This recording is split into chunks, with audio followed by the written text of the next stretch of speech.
నాలుక రహస్యం తెలుసుకుంటే మీరు మాట్లాడే ప్రతి మాటపై జాగ్రత్త పడతారు. మన పురాణాలు, ఆధ్యాత్మిక శాస్త్రం మరియు ఆధునిక సైన్స్ అన్నీ ఒకే మాట చెబుతున్నాయి. మాటకు ప్రాణం ఉంటుంది. మీరు రోజు ఉపయోగించే నాలుక మీ అదృష్టాన్ని, ఆరోగ్యాన్ని, డబ్బును కూడా ప్రభావితం చేస్తుందని తెలుసా?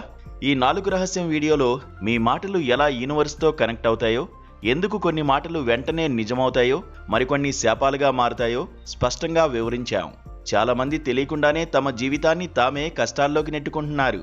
నాకు కుదరదు, నా జీవితం అంతే వంటి మాటలు ఎందుకు ప్రమాదకరమో, వాటి స్థానంలో ఏ మాటలు మాట్లాడాలో ఈ వీడియోలో నేర్చుకుంటారు. పెద్దలు చెప్పిన వాక్కు సిద్ధి, నాలుక శక్తి వెనుక ఉన్న గూఢార్థాన్ని నిజ జీవిత ఉదాహరణలతో వివరించాం.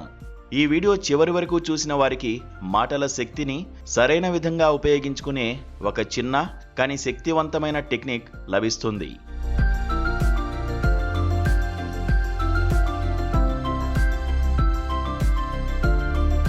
తెలుగు జాతీయాల్లో తలలో నాలుకలా అనే ప్రయోగం తరచూ మనం వింటుంటాం. తలలో నాలుకలా ఉండడం ఏమంత సులభం కాదు. ఎవరినీ శారీరకంగా, మానసికంగా నొప్పించకుండా మంచి మాటలతో, సంస్కారవంతమైన ప్రవర్తనతో మెలగడమే దీని అంతరార్థం. నోటిలో మనకు 32 పళ్ళుంటాయి. ఆ కఠినమైన దంతాల మధ్య ఎంతో సున్నితంగా అటూ ఇటూ ఎప్పుడూ కదులుతూనే ఉంటుంది నాలుక. దంతాల మధ్య ఎంత జాగ్రత్తగా మసలుతుందో నాలుక. చాలా ఆశ్చర్యం కలుగుతుంది. చాలా ఒద్దికగా, ఓర్పుతో, నేర్పుతో, ఒడుపుగా పళ్ళ దెబ్బ తగలకుండా ఉండే దాని నుంచి మనం నేర్చుకోవాలి సమాజంలో ఎలా మెలగాలో. తినే పదార్థం రుచి దంతాలకు తెలియదు, నమిలే శక్తి నాలుకకు లేదు.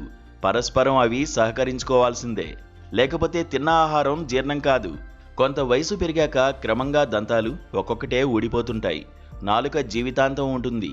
మనిషి వ్యక్తిత్వం అలా నాలుకలా ఉండాలి.